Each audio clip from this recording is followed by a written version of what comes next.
Saludos, comunidad de Shade. Gracias por acompañarnos en un video más. Tengo una curiosidad. ¿Fue aquí donde pidieron más historias que ocurrieron en Michoacán? Déjenlo en los comentarios. Y prepárense, porque las historias de terror que vamos a escuchar hoy les harán cuestionar cada sombra en su habitación. Me llamo Nadia, tengo 25 años y soy fotógrafa. Siempre me ha gustado capturar la historia de mi ciudad, Morelia, Michoacán, con sus calles de piedra, sus fachadas de cantera rosa y las plazas que parecen detenidas en el tiempo. Mi rutina es simple. Me levanto temprano, preparo mi café de olla y reviso las cámaras y rollos de película que usaré ese día. Me gusta caminar sin prisa, perdiéndome entre las calles del centro histórico, observando los detalles que muchos pasan por alto. La forma en que la luz se refleja en las columnas de la catedral, las persianas de madera gastadas por el sol, los vendedores que acomodan sus frutas y tortillas recién hechas en los mercados. Al principio, todo parecía normal. Caminaba con la cámara colgada al hombro, tomando fotos de calles vacías, de arcos antiguos, de plazas donde el tiempo parecía haberse detenido. Cada foto revelaba algo nuevo. Un juego de luces, un detalle en una puerta, una sombra proyectada por un árbol. Pero con el tiempo, comencé a notar algo extraño. Al revelar las fotos en mi pequeño estudio, algunas de ellas mostraban sombras humanas que yo juraría que no estaban ahí cuando tomé la foto. Eran sombras sutiles, casi imperceptibles, pero suficientes para hacer que me detuviera y las mirara varias veces. Intenté racionalizarlo. Quizá era un reflejo de la luz, una falla de la película, un error mío al enfocar. Incluso le mostré algunas fotos a Carlos, un colega fotógrafo, y me dijo que probablemente era cuestión de técnica o de exposición. Pero cada día que pasaba, las sombras se repetían en lugares específicos, cerca de ciertas fachadas, a un lado de los portales antiguos, siempre en los mismos rincones del centro. Era como si alguien invisible se moviera con calma, siguiendo la ciudad sin prisa. La primera vez que sentí verdadero miedo fue con una foto de la calle Allende. La calle estaba completamente vacía cuando tomé la imagen.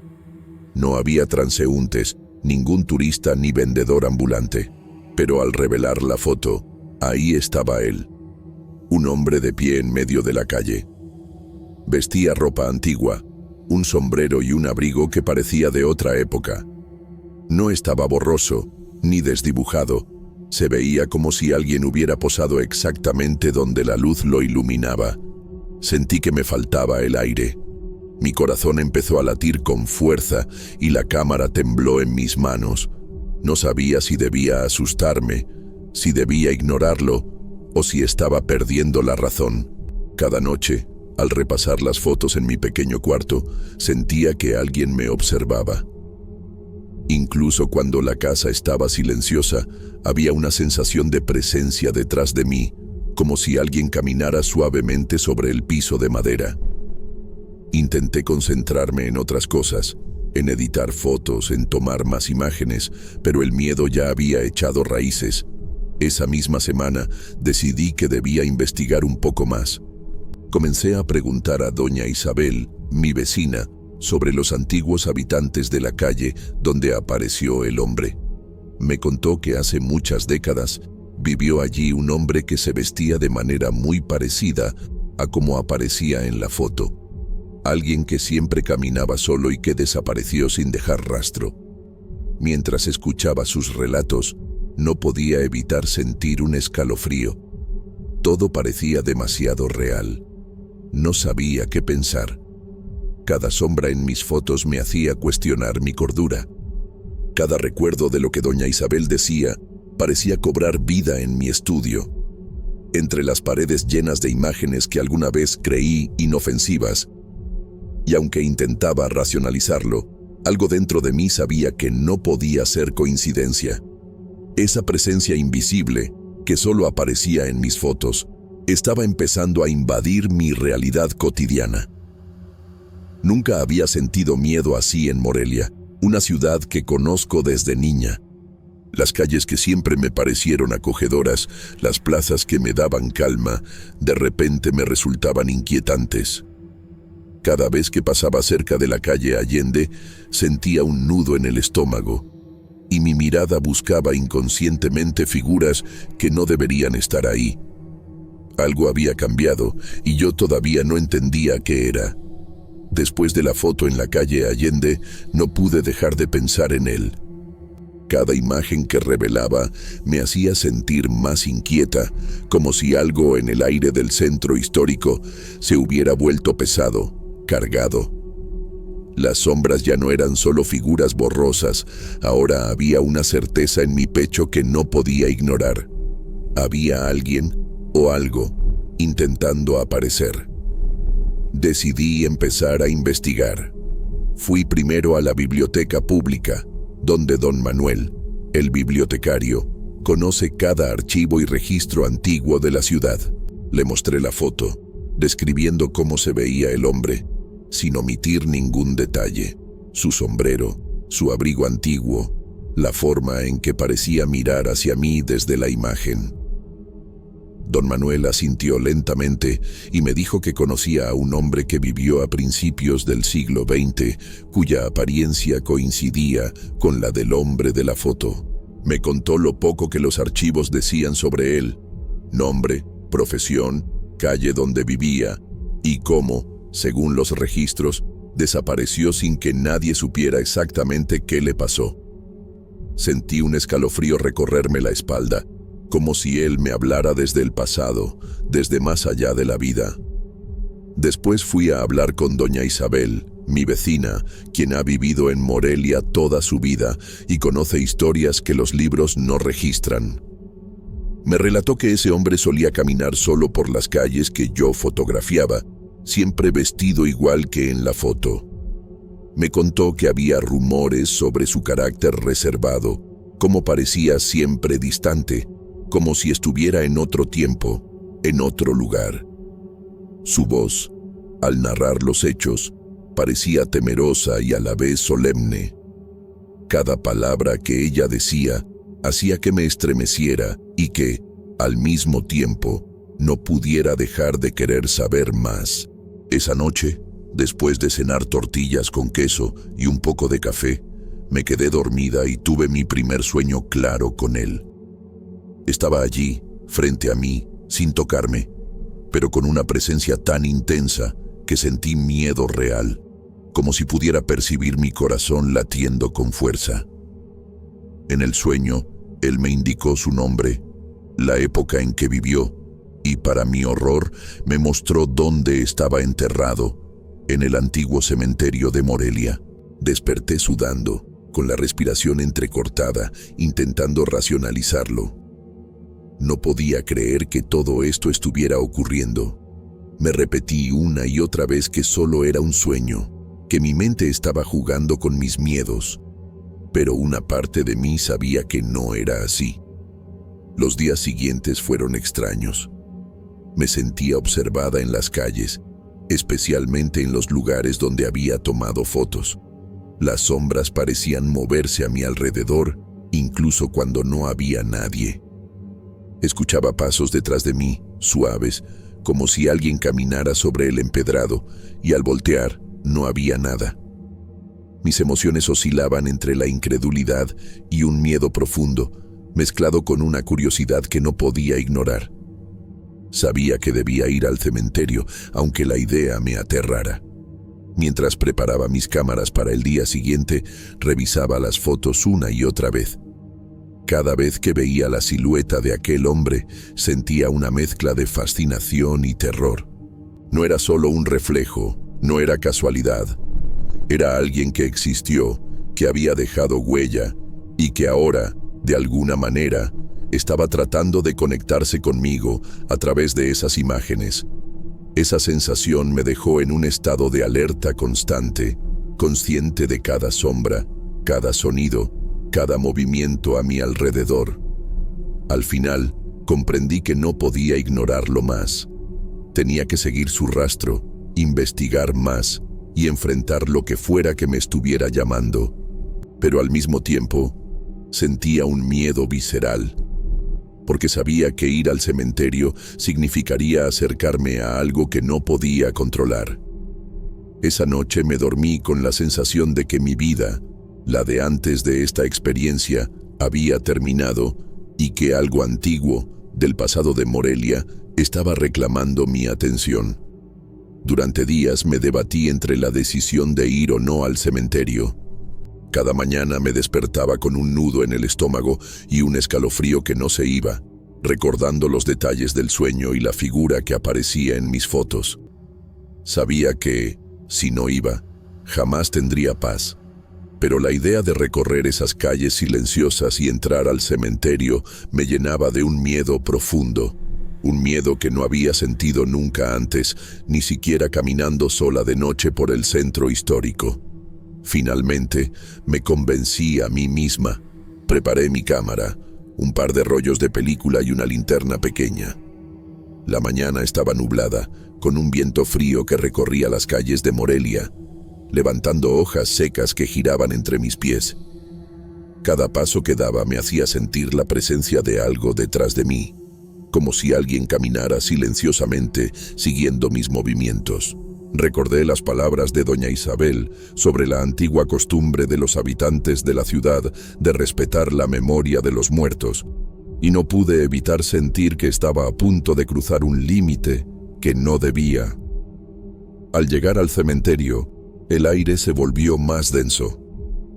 Los pasillos de lápidas antiguas, algunas con inscripciones casi borradas por el tiempo, se extendían a mi alrededor. El silencio era absoluto, interrumpido únicamente por el crujido de mis propios pasos sobre la grava. Mientras caminaba, sentía que cada lápida me observaba, que la historia que guardaban sus nombres y fechas estaba viva de alguna forma, y que yo había irrumpido en su espacio. Finalmente encontré la tumba que él me había mostrado en el sueño. Estaba gastada, con letras casi ilegibles, y un olor a humedad que se mezclaba con el perfume de las flores secas que alguien había dejado hacía semanas. Sentí un escalofrío que recorrió mi espalda hasta los pies. Apunté con mi cámara, tratando de capturar la imagen tal como la veía, y al revelar mentalmente en mi mente lo que iba a ver, allí estaba, la silueta del hombre, junto a la tumba, como si vigilara cada movimiento mío. Mi respiración se aceleró y el corazón me latía tan fuerte que sentía que iba a salir del pecho. Caminé alrededor de la tumba, observando cada detalle, tratando de entender cómo era posible que alguien que había muerto hacía décadas se manifestara así. Recordé lo que don Manuel había mencionado sobre las historias de espíritus que no encuentran descanso, y una sensación de tristeza mezclada con miedo me envolvió. Era como si la ciudad misma me recordara que el pasado sigue presente, aunque uno no lo quiera ver. Tomé varias fotografías, cada vez con más cuidado, asegurándome de que la cámara estuviera bien firme y enfocada. Sentía que cada clic era un puente entre el presente y aquel pasado que parecía latir en la tumba frente a mí.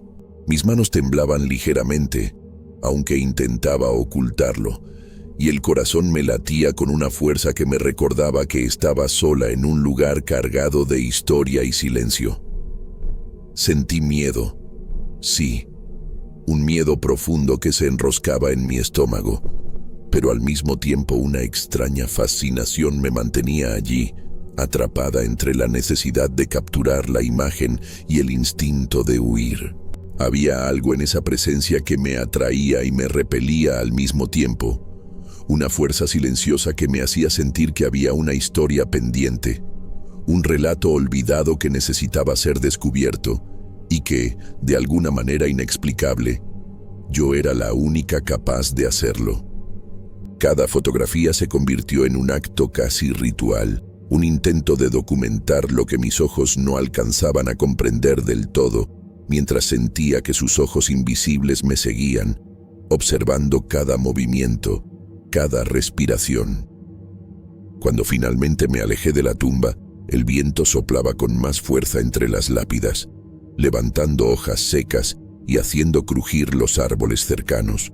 Por un instante, tuve la sensación casi tangible de que él seguía allí, inmóvil, observándome mientras me retiraba.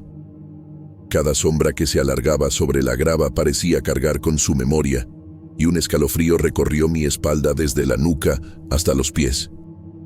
Caminé de regreso por el cementerio con un peso en el pecho que no podía explicar, una mezcla de miedo, respeto y una extraña sensación de haber participado en algo que excedía mi entendimiento. Sabía que algo había cambiado en mí.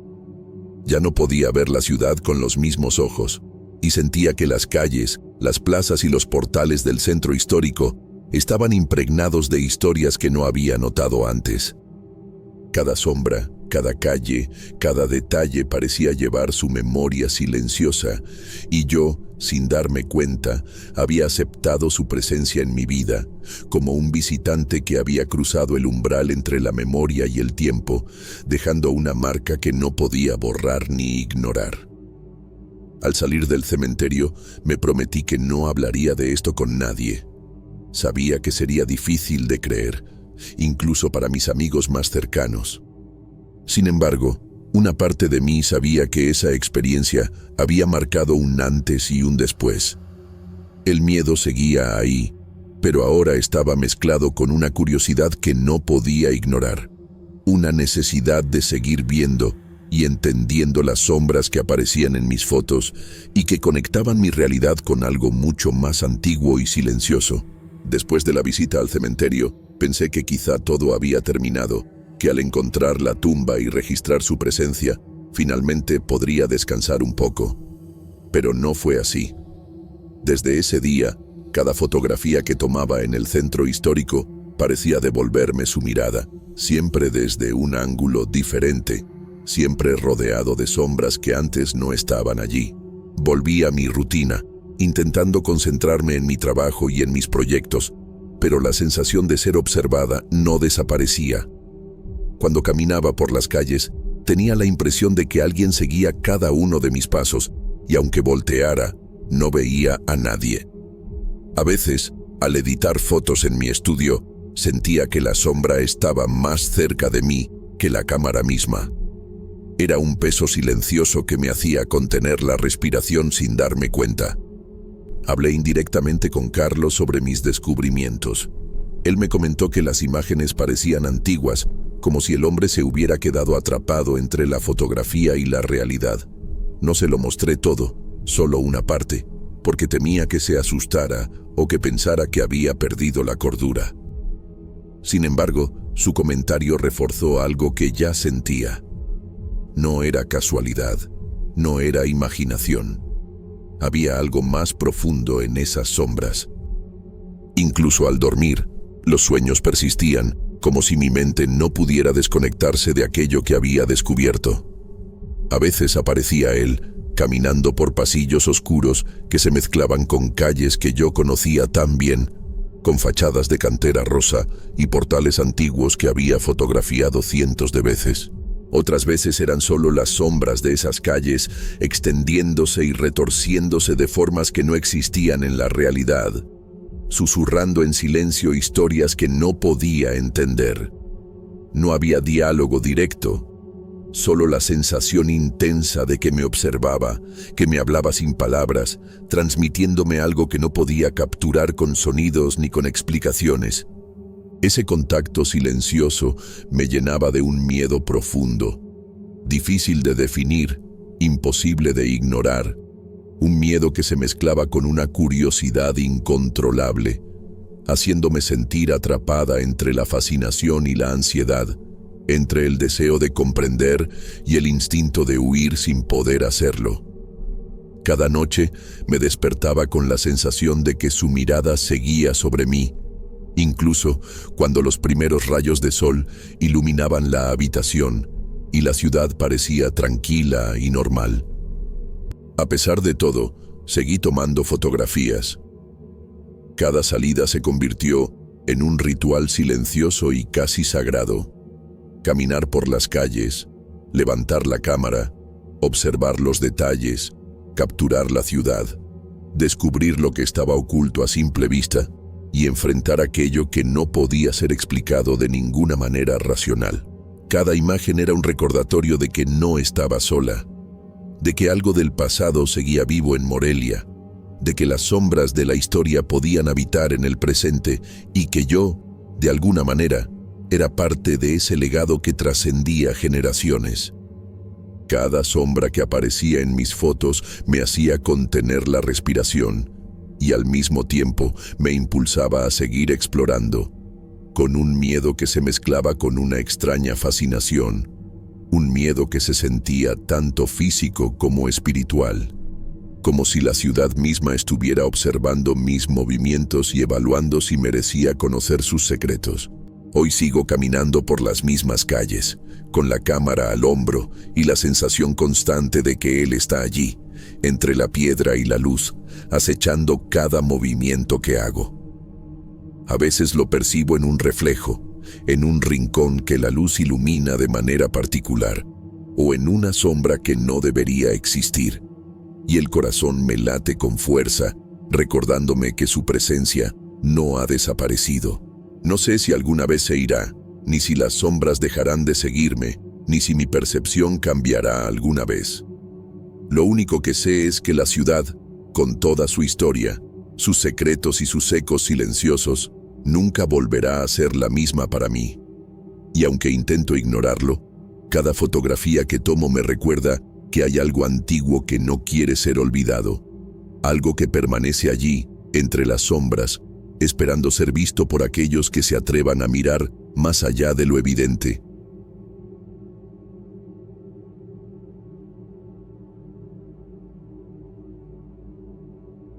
Me llamo Cecilia y siempre he vivido en Tlalpujahua, Michoacán. Este pueblo lleno de calles estrechas de adoquín, casas coloridas que se resisten al tiempo y un olor a pan recién horneado que se mezcla con la humedad de la montaña. Desde pequeña me acostumbré a la rutina del hogar. Preparar los tamales los domingos, el atole caliente en las mañanas frías, barrer el patio mientras escuchaba los cantos de los pájaros y las campanas de la iglesia. Siempre me ha gustado cuidar de mi casa, mantenerla ordenada, aunque sé que nunca será perfecta. Esa sensación de orden me daba tranquilidad, hasta hace unos días. Mi esposo, Miguel, había viajado para visitar a su madre en un pueblo cercano. Siempre me sentía un poco sola cuando él se iba, pero confiaba en que todo estaría bien. Su ausencia me dejó más tiempo para ocuparme de la casa, y eso fue precisamente lo que me llevó a descubrir algo que cambiaría mi vida de manera que aún no puedo explicar. Estaba limpiando la sala, desempolvando los cuadros que llevaban años colgados, cuando noté que uno de ellos, un retrato antiguo de mi bisabuelo Esteban, parecía un poco desalineado. Lo moví con cuidado y descubrí, detrás del cuadro, una pequeña abertura en la pared. Al principio pensé que era solo una rendija, quizás un hueco que había quedado al construir la casa, pero algo me llamó la atención. Dentro había una caja vieja, de madera desgastada, con el barniz craquelado y cubierta de polvo. Mi corazón comenzó a latir más rápido mientras la sacaba con cuidado. Nunca había visto esa caja antes y sentí una mezcla de curiosidad y un miedo inexplicable. Al abrirla, mis ojos se llenaron de sorpresa. Dentro había 2 anillos de oro y un cordón con un medallón antiguo. El medallón estaba un poco empañado por los años, pero al abrirlo, pude distinguir claramente los rostros de mi bisabuela Rosario y mi bisabuelo Esteban. Fue un golpe al corazón verlos tan de cerca, tan vivos en la fotografía, y sentí una extraña nostalgia mezclada con inquietud. No entendía cómo habían llegado esas joyas allí escondidas, ni por qué nunca nadie me había hablado de ellas. Todo parecía tan secreto. Aún así, las guardé con cuidado y las coloqué en una gaveta de la cómoda de mi habitación, pensando mostrárselas a Miguel cuando regresara. Tenía la sensación de que debía esperar. de que aún no era el momento de que alguien más las viera. Pasaron los días, y aunque intenté seguir con mi rutina normal, algo dentro de la casa comenzó a sentirse diferente. La luz de la tarde parecía más tenue en la sala. El aire se sentía más pesado, y cada vez que pasaba junto a la cómoda, los anillos y el cordón parecían brillar con un reflejo propio, como si me estuvieran observando. Traté de decirme que era mi imaginación, que eran objetos antiguos y que cualquier sombra o reflejo era normal. Cuando finalmente fui a sacar uno de los anillos para mostrárselo a Miguel antes de su regreso, mi sangre se heló. Sobre la superficie dorada, que hasta ese momento había estado lisa y perfecta, apareció una inscripción que no estaba antes. Quien porta estas joyas está condenado al infierno. No recuerdo cómo reaccioné en ese instante. Creo que me quedé paralizada, mirando el anillo, preguntándome si estaba perdiendo la razón. La idea de que algo pudiera estar mal con esas joyas, algo más allá de lo que podía comprender, me llenó de un miedo profundo. Intenté racionalizarlo. Tal vez alguien había jugado una broma. Tal vez era un reflejo extraño de la luz. Tal vez yo misma lo había imaginado. Pero en lo más profundo de mi corazón, sentí que esa inscripción no era fruto de la casualidad. Durante los días siguientes, cada vez que abría la gaveta, sentía un peso en el pecho, como si los anillos y el cordón me observaran, recordándome la advertencia. Intenté distraerme con las tareas diarias: barrer, lavar, preparar comida, regar las plantas del patio, atender los detalles que siempre me habían dado tranquilidad. Pero había un hilo de inquietud que no podía ignorar. Cada sonido en la casa, desde el crujido de la madera hasta el zumbido de los insectos en el techo, parecía amplificado. Mi mente buscaba explicaciones racionales, pero había un vacío, un espacio donde ninguna razón alcanzaba para calmarme. Recuerdo haber pasado horas sentada en la sala, con el cordón entre las manos, mirando la foto de mi bisabuela y bisabuelo, tratando de entender qué significaba todo aquello. Cada vez que miraba los rostros de Rosario y Esteban, algo me decía que había secretos familiares que jamás deberían salir a la luz. Y mientras el sol se ocultaba detrás de las montañas, la casa se llenaba de sombras que se movían de manera extraña, casi imperceptible, haciendo que mi corazón latiera con fuerza cada vez que creía ver algo fuera de lugar. Nunca fui supersticiosa. Crecí viendo las festividades religiosas del pueblo, respetando la tradición, pero siempre con los pies en la tierra. Sin embargo, ese día comprendí que había algo que no podía explicar, algo que superaba la lógica de mi vida cotidiana. Esa noche dormí con los ojos abiertos, escuchando los crujidos de la casa, preguntándome si realmente estaba sola, si alguien o algo me observaba desde la sombra de los objetos que ahora parecían poseer vida propia. No sabía entonces que ese sería solo el comienzo de lo que cambiaría mi vida por completo, que la tranquilidad que siempre había sentido en mi hogar se estaba desvaneciendo, y que las joyas de mi bisabuela Rosario serían la puerta a un terror que yo nunca había imaginado posible. Después de aquel descubrimiento, mi vida cotidiana comenzó a sentirse cada vez más extraña. Al principio, intenté ignorar la sensación de que la casa estaba viva, que algo me observaba desde las sombras. Pensé que todo era consecuencia del miedo, que mi mente jugaba trucos por haber encontrado las joyas. Pero pronto comprendí que no era así. Empecé a notar pasos en la casa durante la noche, pasos que no podían ser de Miguel, que seguía fuera, y tampoco de mí misma, que apenas me levantaba para beber agua o ir al baño. Los oía primero como un murmullo lejano, luego más claros, acercándose desde la sala, pasando por el corredor, subiendo y bajando escaleras de manera irregular. Cada vez que intentaba ir a comprobar qué sucedía, los pasos cesaban de golpe, dejándome en un silencio absoluto que me hacía temblar de miedo. Era como si algo supiera exactamente dónde estaba y cuándo moverme. Los barullos extraños no se limitaban a los pasos. Objetos se movían de manera casi imperceptible. Una silla ligeramente corrida, un libro sobre la mesa que parecía haberse caído solo, una cortina que se agitaba sin que hubiera viento. Lo más perturbador era que siempre parecía que todo sucedía cuando yo estaba sola. Y al acercarme, la sensación de ser observada aumentaba.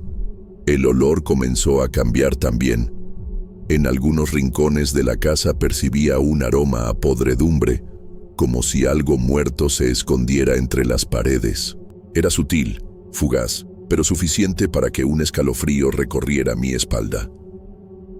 Ese olor a veces se mezclaba con el del pan horneado o el café, y eso lo hacía aún más confuso, porque no sabía si estaba imaginando todo o si realmente algo se estaba descomponiendo en la casa.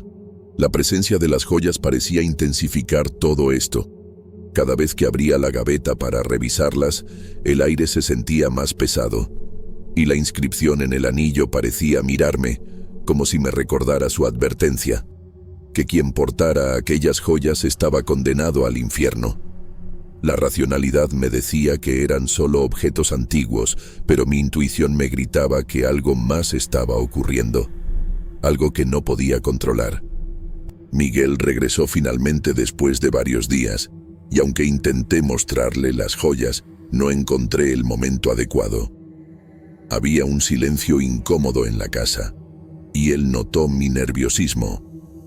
A veces me comentaba que parecía cansada o distraída, y yo le decía que eran preocupaciones del trabajo, cosas sin importancia. Pero con el paso de los días, las pequeñas discusiones se hicieron frecuentes, casi siempre por motivos insignificantes. Un plato fuera de lugar, ropa olvidada, la puerta del patio abierta. Cada confrontación me dejaba con una sensación de culpa mezclada con miedo, como si las joyas estuvieran alimentando la tensión en la casa. Lo más aterrador era que no podía escapar de esa sensación. Caminaba por la casa y sentía que algo me seguía. Una sombra que se movía al borde de mi visión, desapareciendo cuando giraba la cabeza. Mis sueños se volvieron inquietantes. Veía a mi bisabuela Rosario, con su mirada fría, sosteniendo las joyas, y sentía que me juzgaba, que esperaba algo de mí. A veces despertaba sobresaltada, con la sensación de que había oído un susurro, una advertencia que no podía recordar con claridad. Intenté mantener mi rutina para no perder la cordura. Preparaba la comida, limpiaba la casa, salía al mercado y conversaba con doña Carmen, nuestra vecina de confianza, que a veces me comentaba historias antiguas del pueblo, sin saber que yo empezaba a sospechar que algo sobrenatural estaba ligado a mi familia. Intentaba concentrarme en las tareas, porque cada momento que quedaba sola con mis pensamientos hacía que la ansiedad creciera. Sin embargo, la sensación de peligro nunca me abandonaba. A veces sentía que las joyas tenían un peso físico, como si algo las presionara o las hiciera vibrar ligeramente en mis manos.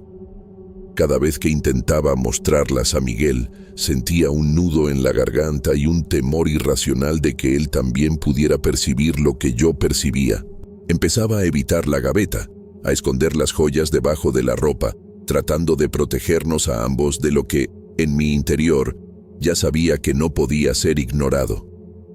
Pasé días enteros en un estado de alerta constante. Cada sombra, cada crujido, cada olor me hacía dar un salto de miedo. La casa, que siempre había sido un refugio, se había convertido en un lugar de vigilancia y sospecha.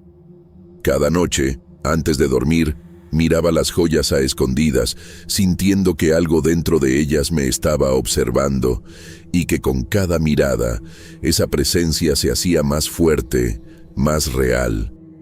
No sabía cuánto podría soportar esta tensión. Cada día que pasaba, la línea entre la realidad y lo que mi mente comenzaba a imaginar se volvía más difusa. Lo que había comenzado como una curiosidad por unas joyas antiguas se estaba transformando en una pesadilla constante.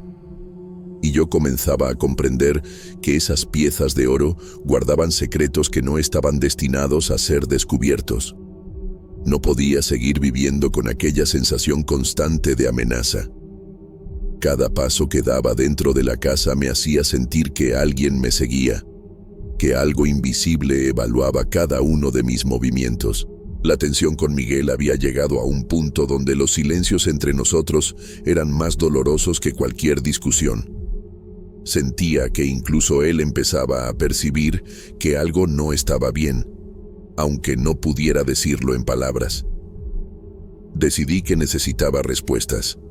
Comencé a investigar la historia de mi familia, preguntando primero a mi tío Juan, que siempre había sido el guardián de las historias antiguas. No podía enfrentar la verdad sin él, porque sabía que los relatos de Rosario Morales nunca se contaban completos.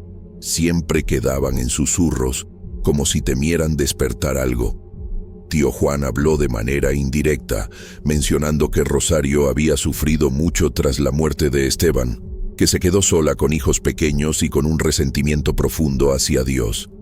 Nada más dijo, pero entendí que esas joyas tenían una historia oscura, que alguien en la familia las había considerado peligrosas.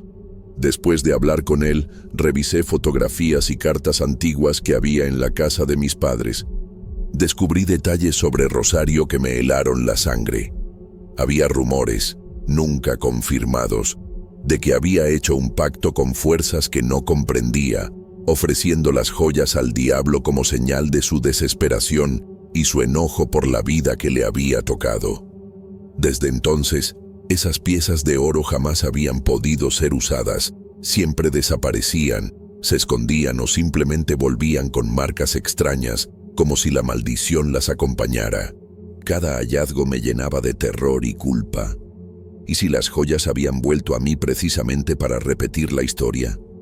La sensación de que algo maligno habitaba la casa se intensificó. Los objetos se movían solos.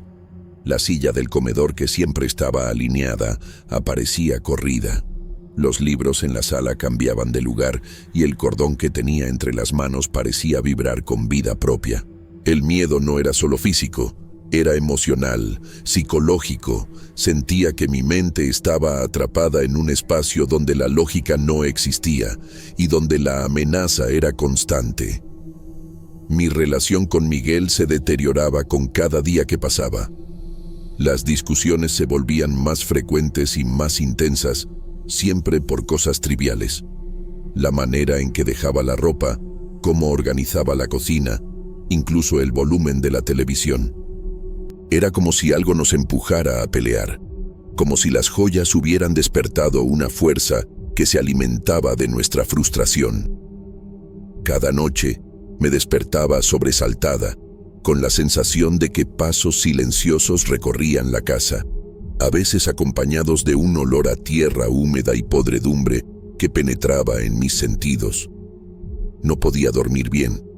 Cada pesadilla traía imágenes de Rosario sosteniendo los anillos y el cordón, su mirada fija en mí como si esperara algo que no entendía del todo.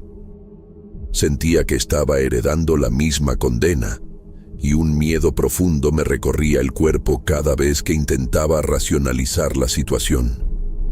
Intenté hablar con Miguel sobre mis hallazgos, pero solo mencionaba preocupaciones vagas sobre la historia de la familia, intentando no asustarlo. Él comprendía que algo estaba mal, pero nunca dijo que lo sentía igual que yo. Era como si ambos compartiéramos un miedo invisible, un peso silencioso que nos separaba y unía a la vez.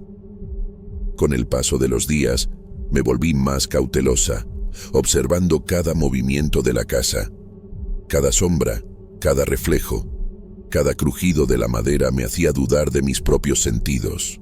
A veces sentía un susurro en el aire, algo que no podía descifrar, que parecía decirme que las joyas no podían abandonarme, que la historia de Rosario se repetía a través de mí. Intenté buscar ayuda en vecinos de confianza, como doña Carmen, pero las historias que contaba sobre Rosario siempre eran vagas, llenas de respeto y miedo, sin detalles explícitos. Aún así, comprendí que no estaba equivocada. Había algo real, tangible en mi casa, algo que no podía controlar. Cada noche que pasaba sin Miguel, la casa se volvía más opresiva, los objetos más activos, y la sensación de ser observada se intensificaba hasta convertirse en una presencia que no podía ignorar. Fue en uno de esos días, revisando cuidadosamente la foto del medallón, cuando comprendí la magnitud de lo que estaba enfrentando. Rosario había dejado un legado que yo no podía simplemente ignorar ni racionalizar. Las joyas eran un símbolo de su pacto y de su enojo, y ahora yo me encontraba en medio de esa herencia, atrapada entre la curiosidad y el miedo, entre la tradición familiar y una amenaza que parecía crecer con cada día que pasaba. En ese momento comprendí que mi vida, tal como la conocía, había cambiado para siempre. La rutina que antes me daba tranquilidad, ahora estaba marcada por un terror silencioso, por la sensación constante de que algo invisible seguía mis pasos, que cada movimiento de las joyas tenía un propósito y que mi destino estaba, de alguna manera, ligado al de Rosario. No había escapatoria evidente, solo un hilo de miedo que se enredaba en cada aspecto de mi existencia, desde la casa hasta los recuerdos de mi infancia, recordándome que algunas historias familiares no pueden ser ignoradas. Después de semanas viviendo con la presencia constante de miedo en mi propia casa, llegué a un punto donde ya no podía diferenciar entre lo real y lo imaginario. Los objetos se movían sin que yo los tocara. Los pasos sonaban en la noche aunque yo me quedara quieta, y ese olor a tierra húmeda y podredumbre volvía siempre, a veces más intenso, otras veces apenas perceptible, pero suficiente para recordarme que algo me observaba. Decidí que debía intentar deshacerme de las joyas. No podía soportar más la sensación de amenaza, el peso de la historia familiar que ahora caía sobre mí. Salí al jardín y enterré los anillos y el cordón en un rincón apartado, cubriéndolos cuidadosamente con tierra y piedras. Pensé que eso sería suficiente, que quizá así podría recuperar mi paz. Pero incluso mientras cavaba, sentí un frío intenso recorrer mis brazos, como si alguien más estuviera allí, observando cada movimiento, juzgando mi decisión. Después de enterrarlas, intenté continuar con mi rutina, concentrándome en las tareas diarias: limpiar la casa, preparar la comida, regar las plantas, organizar los muebles. Pero la sensación no desapareció. Cada paso dentro de la casa me hacía estremecer, cada sombra parecía más densa, cada crujido de madera más amenazante. Miguel también lo notaba, aunque no decía nada. Podía ver en su mirada que la tensión lo afectaba, que la casa se había vuelto un lugar donde ambos nos sentíamos vigilados por algo que no podíamos ver ni entender. Una noche, mientras revisaba el lugar donde había enterrado las joyas, tuve la sensación de que algo había regresado, algo que no podía tocar, pero que podía percibir. Un escalofrío recorrió mi espalda y sentí un peso sobre el pecho que me dificultaba respirar. Miré alrededor del jardín. Las sombras de los árboles se movían como si tuvieran vida propia, y el aire olía a tierra húmeda mezclada con un aroma inexplicable que no podía identificar. Era como si la casa misma estuviera respirando, esperando algo. Intenté mantener la calma, convencida de que la racionalidad me salvaría. Me repetía que las joyas estaban enterradas, que todo aquello debía terminar ahí, que la historia de Rosario Morales no tenía por qué repetirse conmigo. Pero incluso con esa convicción, el miedo no me abandonaba. Los pasos, los crujidos, las sombras y el olor persistían, como recordándome que algunas historias familiares no desaparecen con solo enterrarlas. Miguel y yo hablamos en voz baja sobre nuestra vida, intentando retomar la normalidad. Pero incluso en esos momentos, la tensión se sentía palpable. Las discusiones seguían ocurriendo, aunque menos frecuentes, pero cada una parecía más intensa. más cargada de resentimiento que no podíamos explicar. Yo empezaba a comprender que el terror que habíamos heredado no dependía de nuestra voluntad, que no podíamos simplemente ignorarlo o desecharlo. A veces, mientras me movía por la casa, tenía la sensación de que los objetos antiguos, la cómoda, los cuadros, los muebles, guardaban recuerdos y secretos, y que esos secretos tenían vida propia. Me sentía atrapada entre la cotidianeidad que intentaba mantener y un misterio que parecía invadir todos los rincones de mi hogar. Cada gesto, cada movimiento, cada sonido se volvía un recordatorio de que algo invisible estaba allí, observándome, y que la advertencia del anillo no había sido una simple inscripción, sino una verdad que no podía eludir. Al final, comprendí que no podía destruir lo que ya estaba marcado por la historia familiar. Las joyas estaban ahí, enterradas físicamente, pero su influencia persistía en la atmósfera de la casa, en la tensión que se respiraba, en mi propio miedo. Sentí que Rosario Morales todavía estaba presente, no como un fantasma visible, sino como una fuerza que se filtraba en los detalles cotidianos, en los sonidos, en el aire que respiraba. Hoy sigo viviendo en esta casa, cumpliendo con mis tareas diarias: cocinar, limpiar, regar, cuidar de Miguel. Intento no pensar demasiado en lo que ocurrió, pero cada sombra, cada crujido, cada aroma extraño me recuerda que no estoy sola, que las joyas y la historia de mi bisabuela siguen conmigo, aunque no las pueda ver. No puedo decir con certeza si alguna vez me liberaré de esa presencia.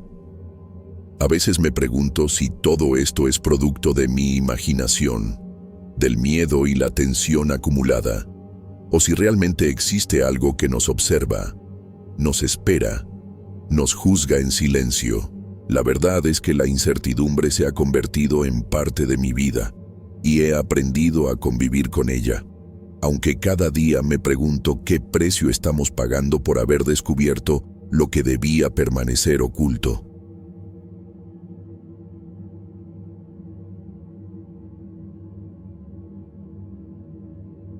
Me llamo Felisberto. Tengo 32 años y desde hace varios años vivo en Morelia con mi esposa Rosario y nuestro hijo Diego, que ahora tiene 6 años. Trabajé años en una tienda como vendedor. Ganaba poco y no podía pagar un departamento más grande, hasta que, hace 2 meses, conseguí un empleo mejor, con un salario mayor, en una empresa de logística local. Antes vivíamos en un apartamento pequeño, de un solo cuarto, y siempre me preocupaba que Diego no tuviera su propio espacio. Dormía en la sala, entre la sala y la cocina, y aunque nunca se quejó, yo sabía que no era lo ideal. Cuando conseguimos mudarnos a una casa más grande, un poco retirada del centro histórico, sentí que era un alivio enorme. La casa es antigua, con paredes de ladrillo expuesto y madera vieja que cruje con el viento. Tiene un pequeño jardín y un patio trasero donde Diego podría correr y jugar. Rosario estaba emocionada y se dedicó de inmediato a organizar todo, arreglar los muebles, colocar cortinas y decidir dónde quedaría cada cosa. Yo me encargaba de los trámites, la mudanza y organizar los muebles más pesados. Era un cambio grande, pero necesario. Los primeros días fueron emocionantes. Diego exploraba cada rincón, se metía en cada habitación y no dejaba de correr por el patio. Recuerdo verlo sentado en el borde de la ventana, mirando las calles tranquilas del barrio, con esa mezcla de curiosidad y timidez que tienen los niños cuando se enfrentan a algo nuevo. Rosario preparaba comida típica mexicana casi todos los días: arroz con pollo, frijoles refritos, sopa de verduras, y el aroma llenaba la casa, haciendo que todo se sintiera más cálido y familiar. Al principio, todo parecía perfecto. Yo me levantaba temprano, preparaba café y me alistaba para ir al trabajo, mientras Rosario organizaba la casa y se aseguraba de que Diego estuviera cómodo. Todo tenía un ritmo natural: desayunos, despedidas rápidas, la rutina de la calle y la oficina. Pero no pasó mucho tiempo antes de que notara algo extraño. Diego comenzó a quedarse callado en su cuarto, especialmente en un rincón cerca de la pared del fondo. Yo lo veía sentado en su cama, mirando fijamente hacia ese rincón, con los ojos muy abiertos y un gesto que mezclaba concentración y miedo. Cuando le pregunté qué pasaba, me dijo que sentía que alguien estaba ahí, observándolo. Rosario intentó calmarlo, diciéndole que no había nadie y que era su imaginación. Yo también traté de restarle importancia, aunque una sensación incómoda me recorrió el cuerpo por unos segundos.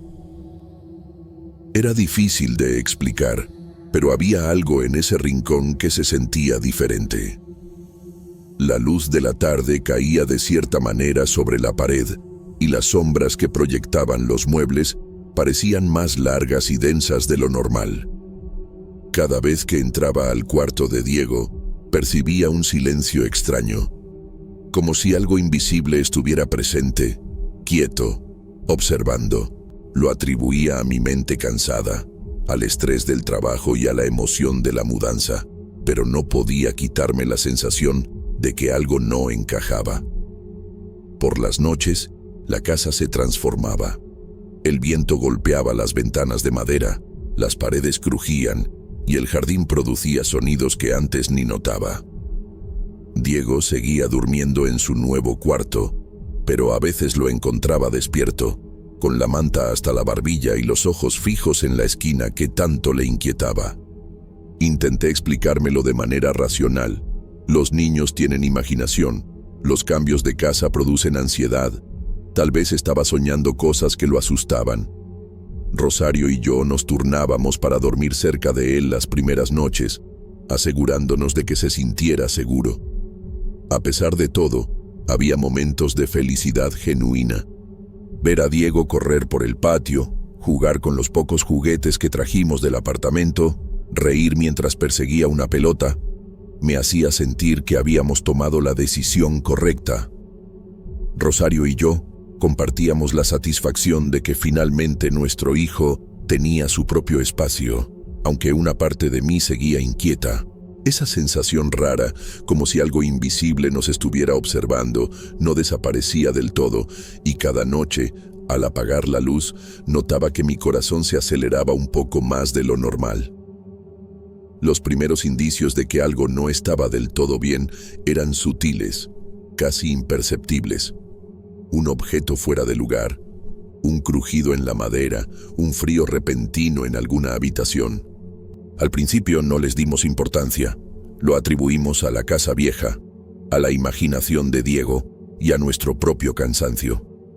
Sin embargo, había algo en la mirada de nuestro hijo que me hacía detenerme, mirarlo con atención y sentir un nudo en la garganta. Era un miedo inocente, puro, pero también inquietante. Él percibía algo que nosotros aún no éramos capaces de comprender. Y así transcurrieron las primeras semanas.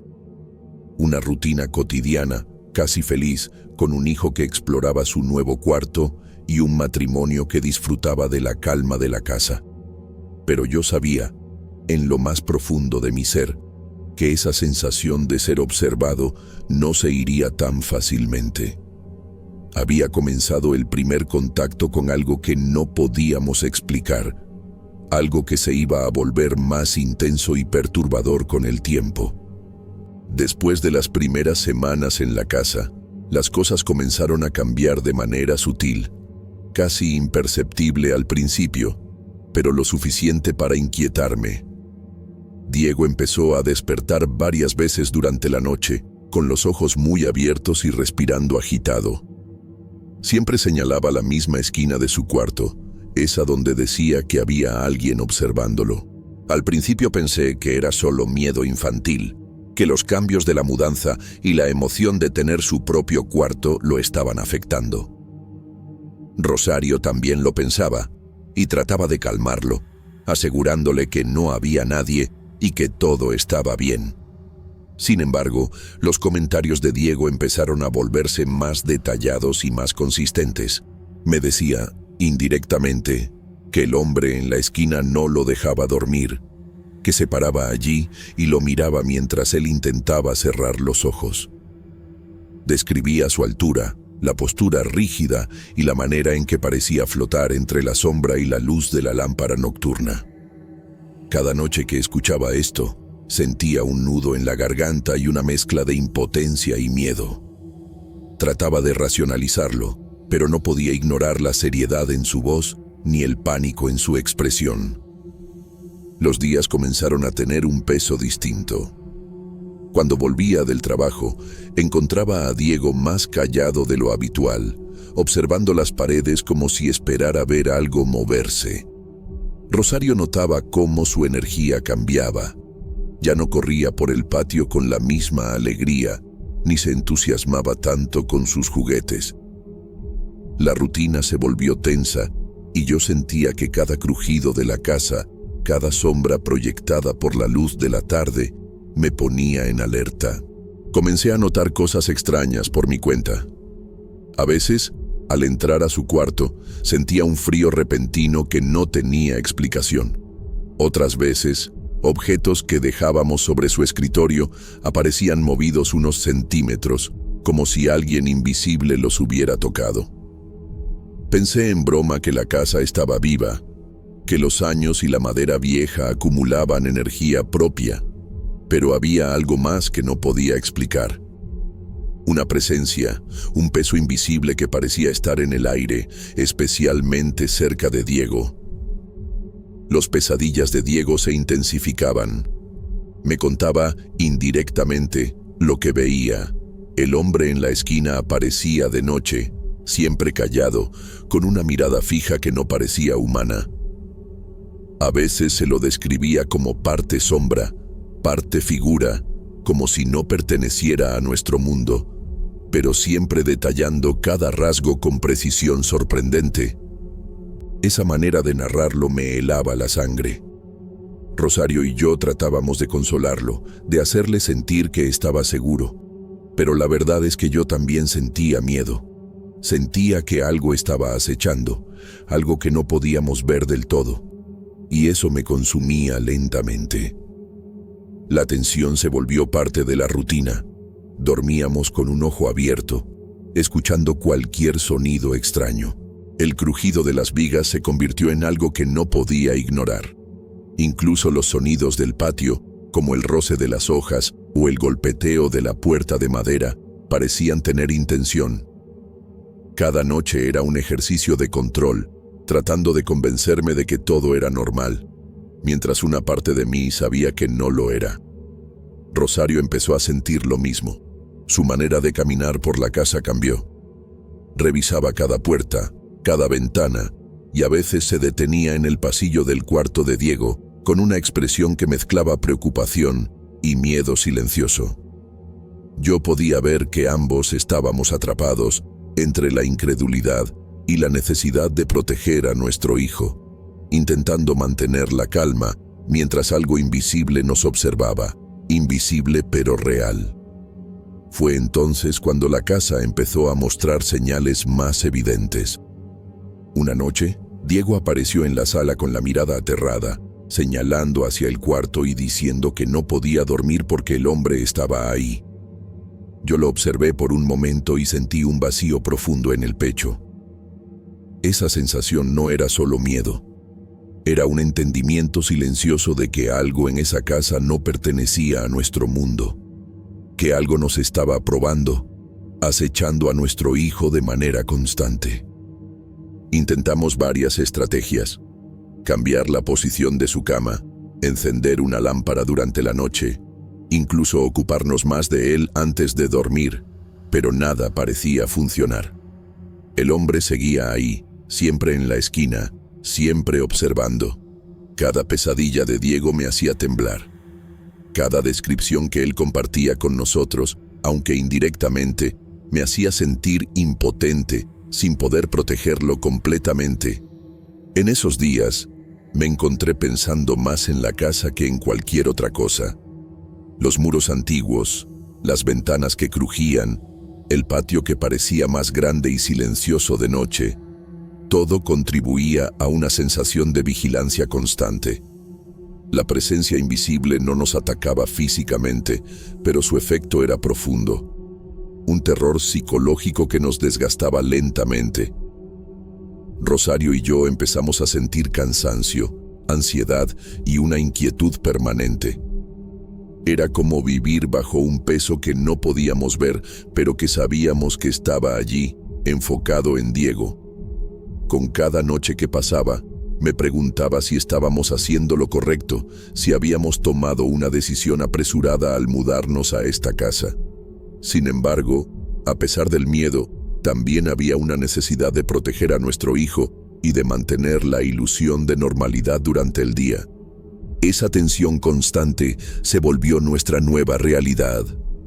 Un equilibrio precario entre el mundo cotidiano y algo desconocido, que nos observaba desde la sombra de un cuarto que, poco a poco, se volvía cada vez más hostil.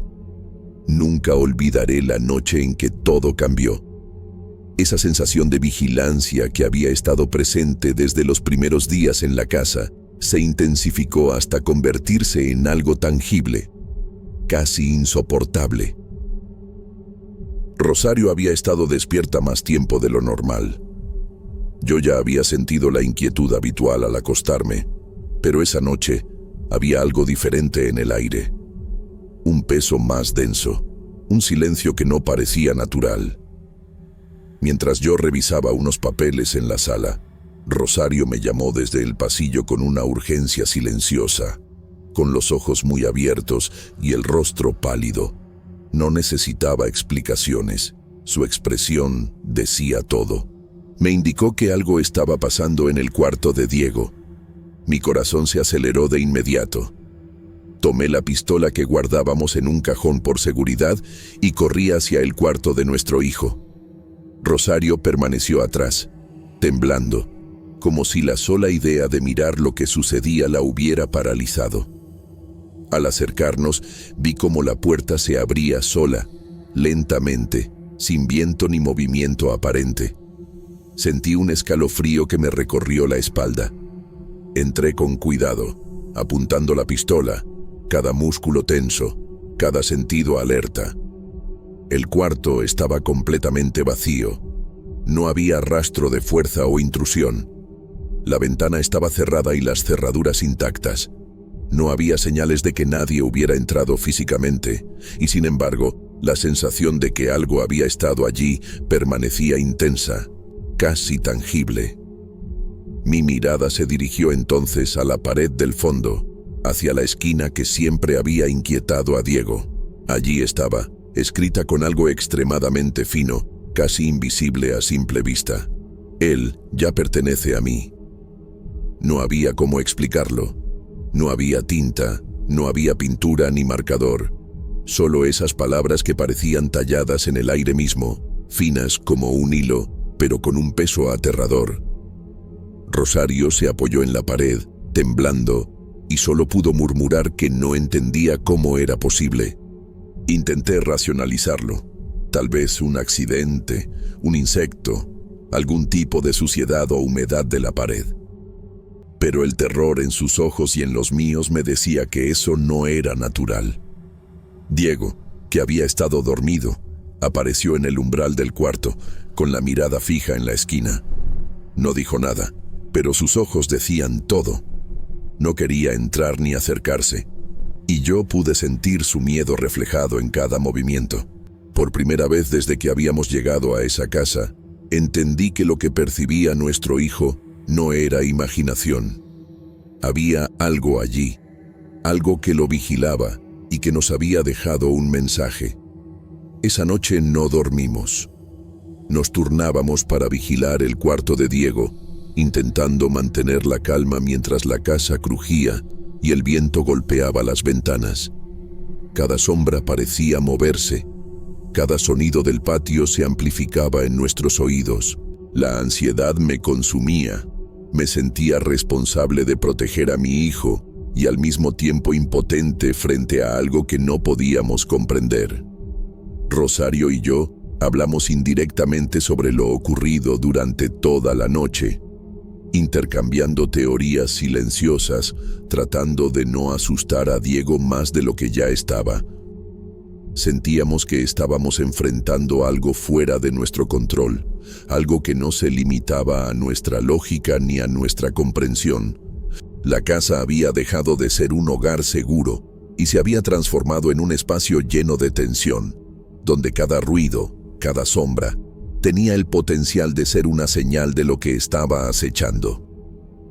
A partir de esa noche, Diego dejó de dormir solo. Siempre pedía que uno de nosotros permaneciera junto a él, aunque solo fuera para sentir una presencia humana cerca. La frase en la pared y la sensación de vigilancia no nos abandonaron. Rosario y yo comenzamos a notar cómo nuestra propia percepción del espacio cambiaba. Cada crujido, cada sombra, cada detalle del cuarto de Diego era motivo de alerta. Nunca antes había sentido tanto miedo y a la vez tanta responsabilidad. Mi hijo estaba atrapado en algo que yo no podía ver ni controlar, y la impotencia se mezclaba con la ansiedad constante. Sabía que algo había decidido marcarlo, reclamarlo de alguna manera, y que esa presencia no se iría fácilmente. Esa noche comprendí que nuestro mundo cotidiano, la rutina familiar y la tranquilidad de nuestra vida en Morelia habían cambiado para siempre. Lo que hasta entonces había sido percibido como simple miedo infantil se convirtió en una amenaza real, invisible, silenciosa, que nos obligaba a mirar cada rincón con sospecha y a vivir cada momento con tensión. Después de varias semanas desde aquella noche en que vimos la frase en la pared, la tensión en nuestra casa se volvió insoportable. Cada ruido, cada sombra, cada crujido de la madera vieja parecía tener intención. Diego ya no quería entrar a su cuarto sin que alguno de nosotros estuviera a su lado. Incluso durante el día, se mostraba inquieto, mirando la esquina donde el hombre había aparecido en sus sueños. Rosario y yo comenzábamos a sentir que estábamos viviendo bajo un peso constante, un miedo silencioso que se había apoderado de la casa. Intentamos diferentes estrategias para lidiar con la situación. Cambiamos la posición de la cama de Diego, encendíamos una lámpara durante la noche, dejamos la puerta del cuarto abierta y pusimos música suave para que se sintiera acompañado. También recurrimos a prácticas tradicionales que nuestras familias nos enseñaron desde pequeños: rosarios, oraciones y bendiciones. Nada parecía funcionar realmente. La presencia, aunque invisible, seguía allí, persistente, como si nos observase en cada movimiento. Yo me encontraba agotado emocionalmente. Cada vez que cerraba los ojos, sentía la mirada invisible del hombre del rincón. Cada sonido nocturno me hacía sobresaltar. Rosario compartía la misma sensación. Había noches en que no podía conciliar el sueño y simplemente se quedaba sentada en la sala, mirando el pasillo hacia el cuarto de Diego, temiendo lo que pudiera aparecer. La ansiedad, la impotencia y el miedo se habían vuelto compañeros constantes. Fue entonces cuando comenzamos a considerar la opción más difícil: mudarnos de nuevo. La idea no era fácil. Habíamos invertido tiempo y esfuerzo en aquella casa. Habíamos decorado, organizado y creído que finalmente Diego tendría un lugar seguro para crecer. Pero la realidad era que nuestra tranquilidad y la de nuestro hijo se habían visto comprometidas de manera que ya no podíamos ignorar. Rosario y yo empezamos a buscar apartamentos con más de un cuarto, dentro de nuestro presupuesto, algo que nos permitiera dejar atrás esa casa y, con suerte, también esa presencia. Después de varios días de búsqueda, encontramos un apartamento modesto, pero con 2 cuartos, dentro de nuestro presupuesto. Estaba en una zona tranquila de Morelia, cerca de una pequeña plaza y con buena iluminación natural. Lo visitamos y por primera vez en semanas sentí un alivio genuino. Diego pudo ver su nuevo cuarto, más pequeño que el anterior, pero suficiente para él, y sonrió con entusiasmo mientras exploraba cada rincón. Rosario y yo intercambiamos miradas silenciosas.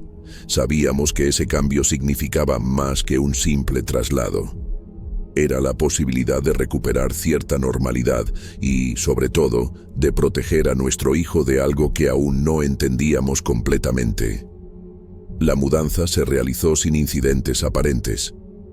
Empacamos nuestras cosas, trasladamos muebles, decoramos el nuevo espacio y poco a poco nos adaptamos a la rutina del apartamento. Diego parecía feliz, explorando su propio cuarto sin miedo, durmiendo con más tranquilidad. Rosario y yo sentimos un alivio profundo, como si una carga invisible se hubiera levantado, aunque en el fondo sabíamos que algo en aquella casa antigua quedaba atrás, persistente y desconocido. Aún así, no puedo decir que todo terminó completamente. Algunas noches, al cerrar los ojos, percibo un escalofrío fugaz, una sensación de ser observado que no desaparece del todo. Rosario también lo siente de vez en cuando, un instante en que la sombra de la casa antigua parece acercarse, recordándonos lo que dejamos atrás. Diego, por su parte, duerme tranquilo y es reconfortante ver su sonrisa nuevamente. Hoy, viviendo en el apartamento, nuestra vida volvió a un ritmo más normal. La ansiedad disminuyó. Las sombras dejaron de parecer tan amenazantes y la rutina diaria se volvió más llevadera. Pero en los momentos de silencio, cuando todo está oscuro y quieto, todavía recuerdo aquella frase en la pared y la sensación de impotencia de aquella noche. A veces pienso que lo que dejamos atrás sigue allí, esperando, observando, invisible, pero presente de alguna manera que nunca entenderemos del todo. Mudarnos nos dio paz y un hogar seguro para Diego, pero la experiencia nos cambió para siempre. Aprendimos que hay cosas que escapan a nuestra comprensión, que algunas presencias pueden marcar nuestra vida sin explicación, y que, por más que intentemos protegernos, siempre habrá un residuo de lo inexplicable que nos recuerda que no todo en este mundo es visible ni racional.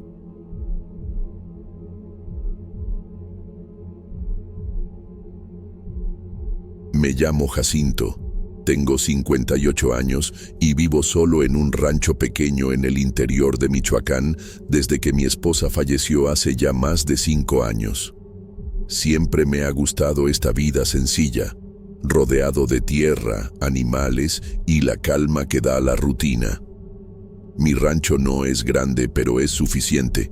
Una casa de adobe con techo de teja, un corral para algunas gallinas y un pequeño huerto que intento mantener vivo a fuerza de paciencia y trabajo. Mis días comienzan temprano.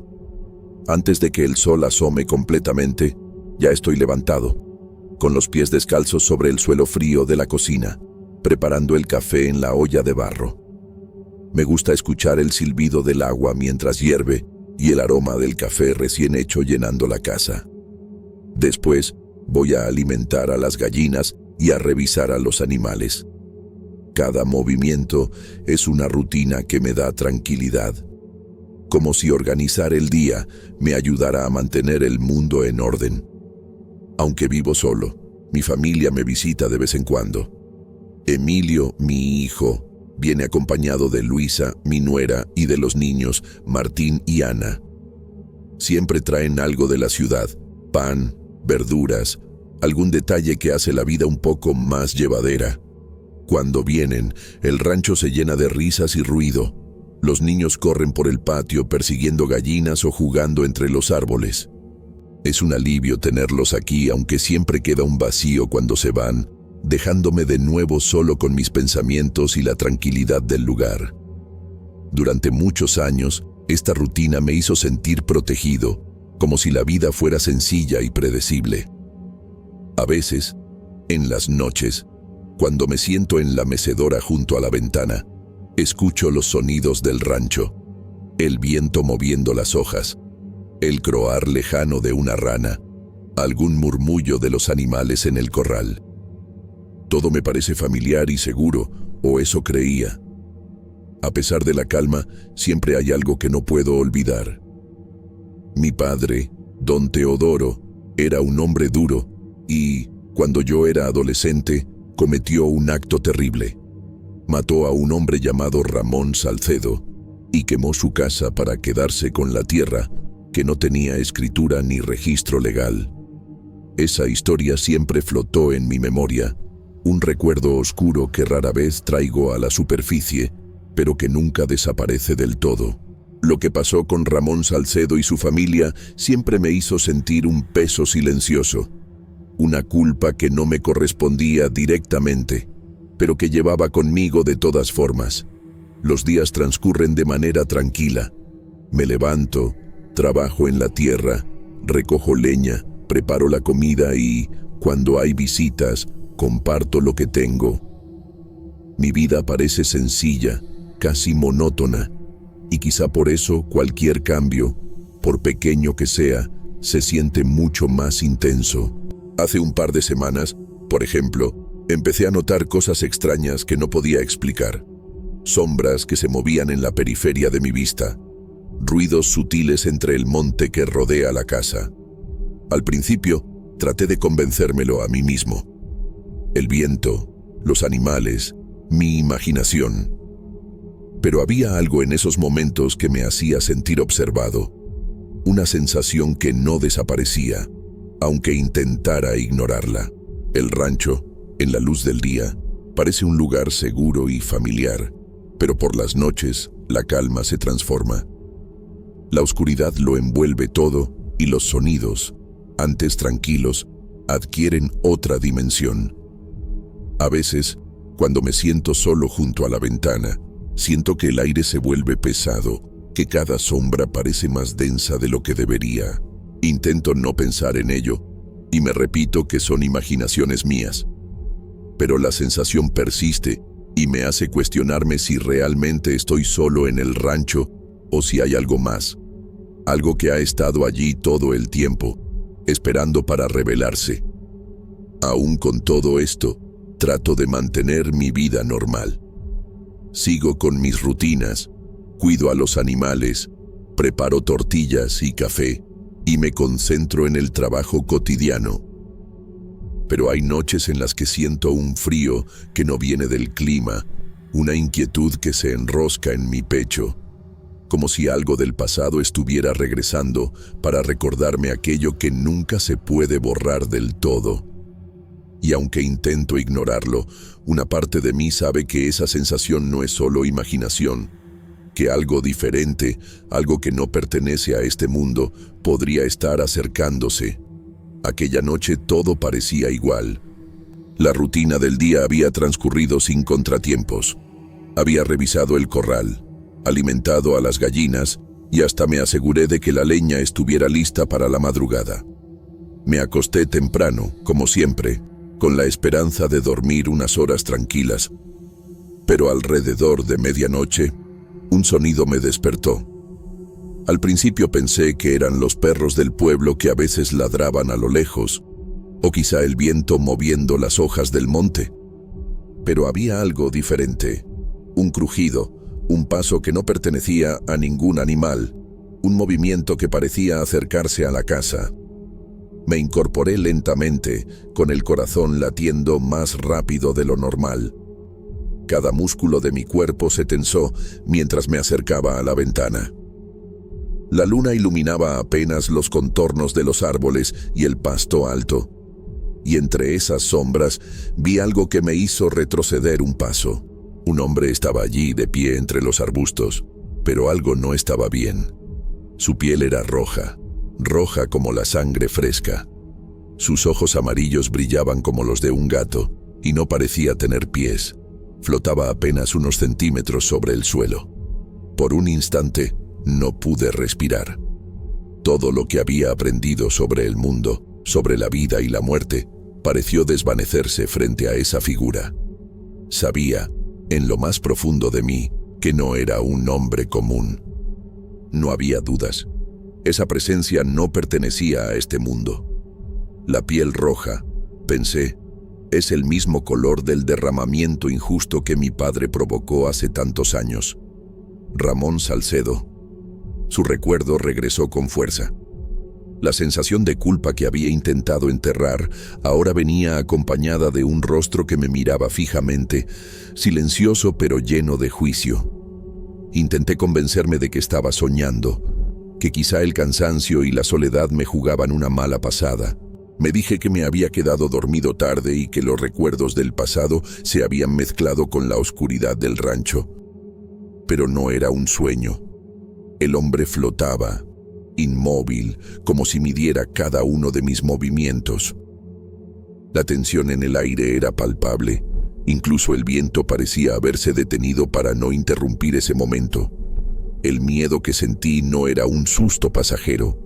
Era un miedo que calaba hondo, un frío que se extendía por mi pecho y me hacía dudar de mi propia mente. Cada fibra de mi cuerpo me decía que debía correr, gritar, hacer algo para escapar.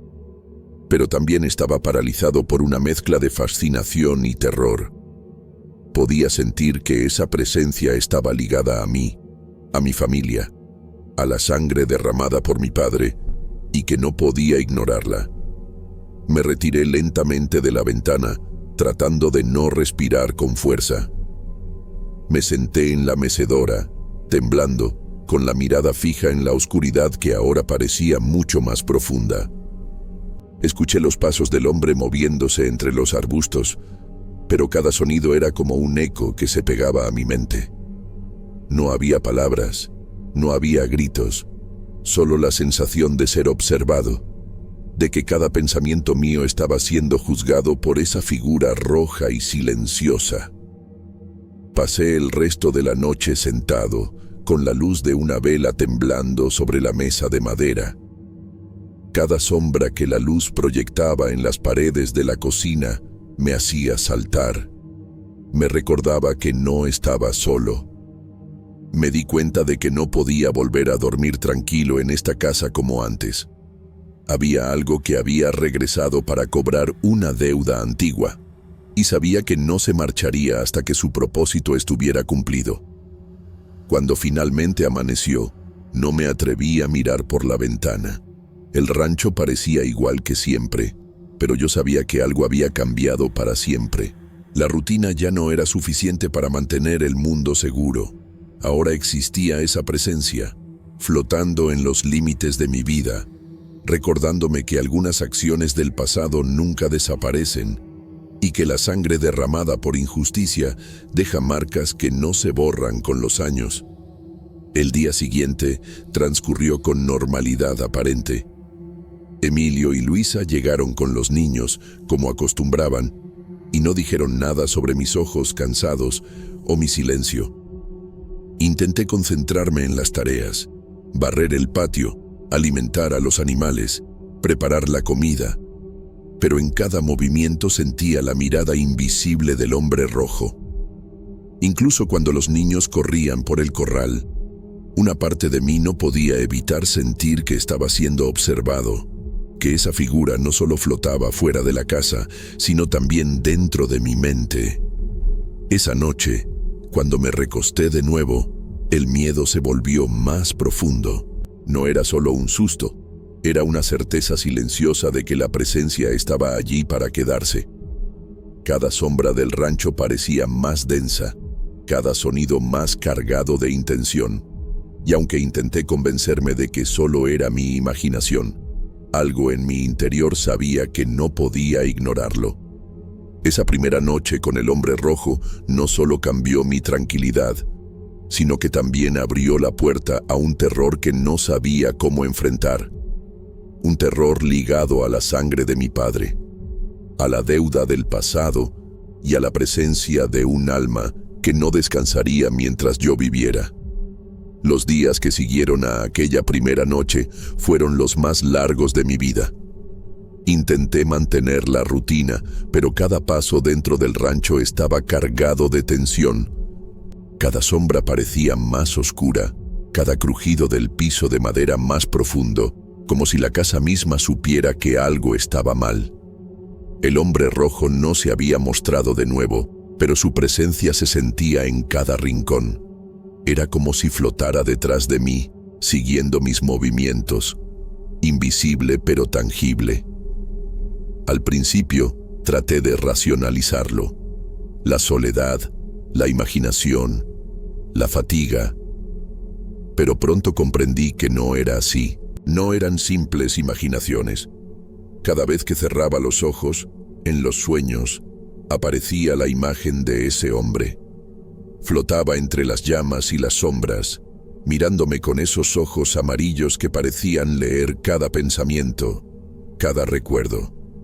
Recordé a mi padre, don Teodoro, y cómo había destruido la vida de Ramón Salcedo.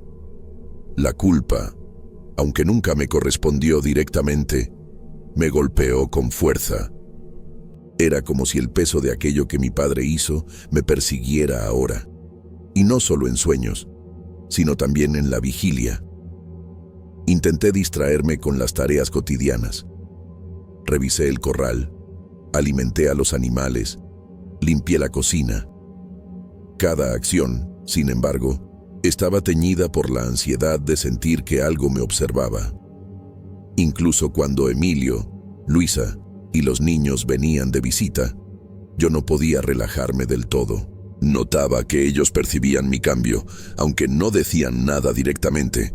Luisa me miraba con preocupación y Emilio comentaba indirectamente que parecía más cansado y callado que de costumbre. Sentía que, aunque nadie mencionara la presencia, ellos también la percibían de alguna manera. Los recuerdos del pasado regresaron con más fuerza. Pensé en la injusticia cometida por mi padre. Cómo Ramón había sido asesinado, cómo su casa había ardido y la tierra había sido tomada.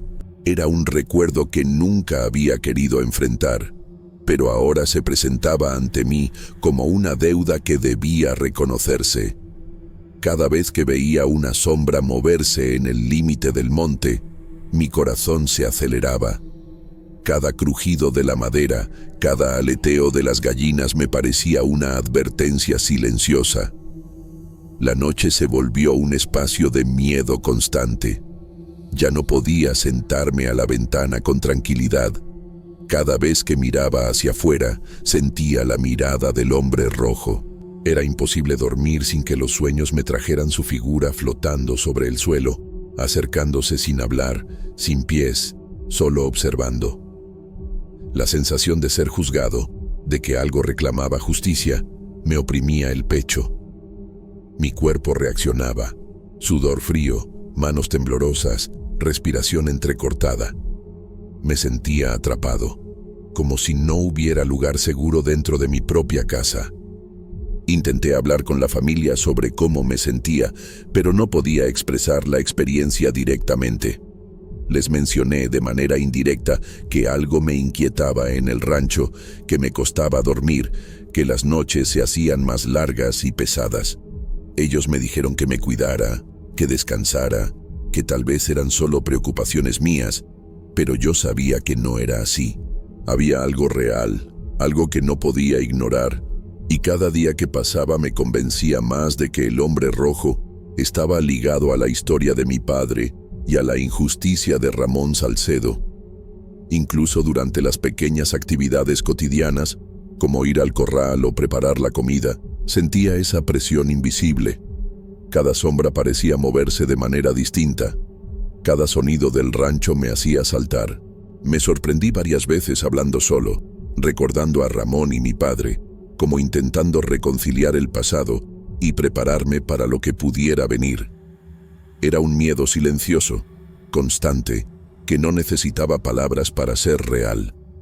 El hombre rojo no se presentaba, pero estaba allí, en cada movimiento, en cada pensamiento, en cada recuerdo que intentaba mantener apartado.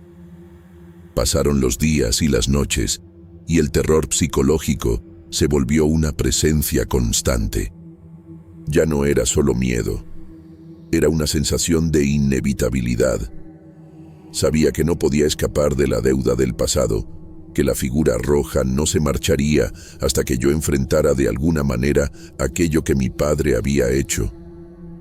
Y aunque no podía comprender completamente cómo, sentía que la presencia estaba vinculada a mí, a mi linaje, a la sangre derramada hace tantos años. La rutina diaria seguía, pero con un peso invisible sobre mis hombros. Alimentaba a los animales, limpiaba la cocina, atendía el huerto, pero cada acción estaba teñida de tensión. Sabía que el hombre rojo flotaba allí, invisible a los ojos de todos, pero tan real como la madera del piso o el viento que movía las hojas del monte. Era un recordatorio constante de que algunas injusticias no desaparecen con el tiempo y de que los secretos del pasado pueden regresar de la manera más inesperada, silenciosa y aterradora. Después de aquella primera aparición, la vida en el rancho comenzó a cambiar de manera imperceptible pero constante. Durante el día todo parecía normal, pero cada sombra, cada crujido de la madera, cada movimiento del viento me hacía recordar la presencia del hombre rojo. Mis pasos por la casa eran más lentos, mis movimientos más cautelosos.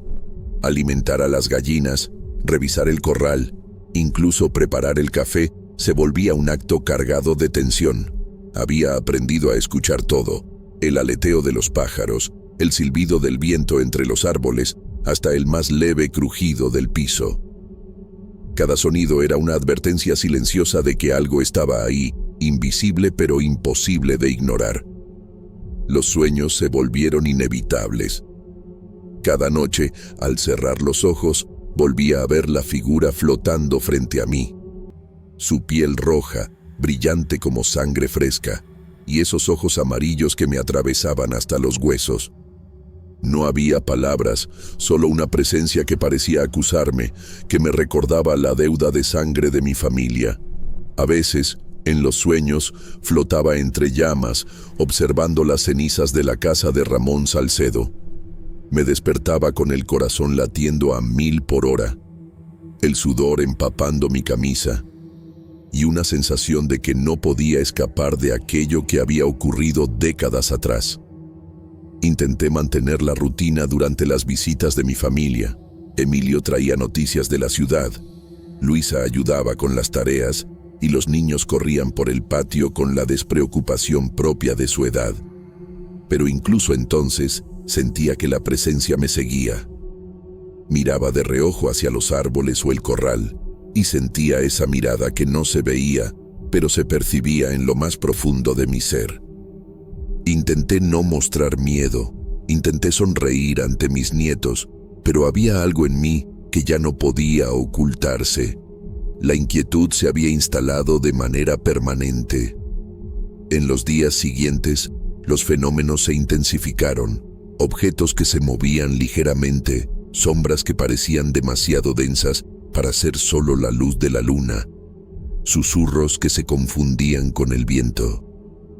Cada vez que me acercaba a la ventana de la cocina o al corral, tenía la sensación de que alguien estaba observando cada uno de mis movimientos. A veces me sentaba solo en la mecedora, mirando el monte, y sentía que el hombre rojo flotaba allí, invisible, evaluando mis acciones, recordándome que la injusticia de mi padre no se olvidaba. La culpa por lo que había hecho mi padre se volvió insoportable.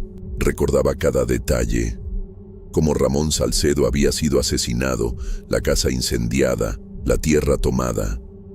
Aunque no fui yo quien cometió esos actos, sentía que de alguna manera la deuda recaía sobre mí. Cada noche, mientras los grillos cantaban y el viento movía los árboles, sentía un peso en el pecho, una presión que me recordaba que no podía ignorar lo ocurrido. Incluso al realizar tareas simples como preparar tortillas, barrer el patio o cuidar el huerto, sentía esa tensión constante. Cada movimiento parecía observado. Cada sombra se transformaba en una amenaza silenciosa. Me encontraba revisando constantemente los alrededores del rancho, incluso durante el día, convencido de que algo estaba allí, aunque nadie más pudiera verlo. La soledad del rancho ya no era tranquilizadora. Ahora era un espacio lleno de vigilancia invisible, donde cada sonido y cada sombra adquirían un significado inquietante. Mis pensamientos se volvieron obsesivos. Revivía la historia de mi padre una y otra vez, tratando de encontrar alguna forma de reconciliarme con el pasado, pero sabía que no existía tal posibilidad. La presencia del hombre rojo no se limitaba a los sueños. Se filtraba en la vigilia, en los momentos cotidianos, recordándome que algunas injusticias no se borran con el tiempo. Era un terror silencioso, que no necesitaba palabras para ser real, pero que se hacía cada vez más difícil de soportar. La familia notaba cambios en mí, aunque no lo dijeran directamente. Luisa me miraba con preocupación. Emilio comentaba que parecía más cansado, más callado. Yo no podía explicarles lo que sucedía. Incluso si lo hiciera, seguramente no me creerían. Por eso me limitaba a cumplir con mis tareas, a atender a la familia cuando venían, pero por dentro sentía que estaba atrapado en un mundo que había cambiado para siempre. El hombre rojo flotaba allí, siempre presente, un recordatorio constante de que la deuda de sangre de mi familia no se había saldado y que, de alguna manera, ahora me correspondía enfrentarla. Con el tiempo, la intensidad de las apariciones del hombre rojo empezó a cambiar. Ya no lo veía flotando cada noche frente a la ventana ni en el corral, pero la sensación de su presencia no desapareció del todo. Era como si hubiera decidido quedarse en un lugar más lejano, invisible, aunque su juicio permaneciera suspendido sobre mí. Las sombras seguían siendo densas, los crujidos de la madera más inquietantes, y el viento entre los árboles conservaba ese matiz de vigilancia silenciosa que me recordaba que algo invisible aún me observaba. Pasaron semanas y luego meses. La familia seguía visitándome y yo volvía a concentrarme en las tareas cotidianas: preparar el café, alimentar a las gallinas, limpiar el huerto. Sin embargo, una fatiga extraña me acompañaba, un cansancio profundo que no tenía explicación. Al principio lo atribuí al envejecimiento, al esfuerzo físico diario, a la soledad prolongada, pero poco a poco se volvió evidente que había algo más. Mi respiración se volvía corta con facilidad, y una sensación de debilidad y calor interno me seguía incluso cuando estaba sentado bajo la sombra de los árboles. Decidí ir al médico en el pueblo cercano. Tras una serie de pruebas, me comunicaron que tenía una enfermedad incurable, progresiva y silenciosa, pero que no dejaba rastros visibles en la mayoría de los estudios. Según los médicos, después de varios exámenes y un viaje a la capital, que mi hijo me ayudó a pagar, era un tipo raro de cáncer, que casi no se ve en nadie, y no había nada que hacer. El tumor era maligno y, aunque me sometiera a quimioterapia, un procedimiento que jamás podría pagar con lo que gano, no lo resolvería, solo retrasaría mi final. El médico habló con calma, pero no me ocultó nada. No había manera de probar lo que yo sentía. No había evidencia que pudiera mostrar a nadie, ni siquiera a Emilio o a Luisa, de que algo más que la biología me estaba afectando. La noticia fue un golpe silencioso. Sabía que esa enfermedad no era solo física. Sentía con una certeza que nadie más podía compartir, que era la maldición de Ramón Salcedo. Recordé todas las noches de terror, los sueños con la figura roja flotando sobre la tierra, los ojos amarillos que me atravesaban, el juicio silencioso que sentí en cada sombra. La enfermedad era lenta, progresiva, y parecía el modo en que su alma se manifestaba, cobrando finalmente la deuda que mi padre había generado tantos años atrás. La impotencia era abrumadora. No podía tocarlo, no podía hablar con él, no podía buscar justicia ni explicación. Solo podía vivir con la certeza de que algo más allá de mi comprensión había decidido marcar mi vida de manera irreversible. A pesar de esto, Las apariciones desaparecieron gradualmente. No las veía ya flotando frente a mí, no escuchaba sus pasos sobre el pasto ni los susurros entre los árboles. Era como si Ramón hubiera cumplido su propósito, había dejado su marca y desaparecido del mundo visible, pero la presencia de su juicio permanecía en el silencio de la enfermedad que ahora me acompañaba. Sentía un alivio extraño y al mismo tiempo un terror constante, la sensación de que lo invisible todavía me observaba, que nunca podría escapar de su mirada, aunque ya no la percibiera. Mi vida en el rancho volvió a cierta normalidad. Emilio seguía visitándome, los niños corrían por el patio, Luisa ayudaba con las tareas domésticas. Yo cumplía con lo mío, alimentaba a los animales, cocinaba, limpiaba. Sin embargo, había un peso silencioso que me acompañaba en cada movimiento. Cada sombra en la ventana, cada crujido del piso de madera, cada ruido del viento me recordaban que había un hilo invisible conectándome con el pasado, con la injusticia, con la deuda de sangre de mi familia. No hay manera de probarlo. Nadie podría entender lo que pasó. Los vecinos pensarían que era mi imaginación, la soledad, la edad. Incluso Emilio y Luisa solo perciben mi cansancio físico y la tristeza que a veces me invade. Pero yo sé la verdad, la enfermedad que avanza en mi cuerpo, la fatiga que me acompaña, el cansancio que no se quita con descanso. Todo forma parte de la maldición que Ramón Salcedo dejó sobre mi familia. La figura roja desapareció, pero su juicio, silencioso y eterno, sigue aquí, flotando en la memoria de lo que nunca será olvidado. Ahora vivo cada día con la rutina del rancho, con la presencia silenciosa de una deuda ancestral, con la certeza de que algunas injusticias no desaparecen con los años.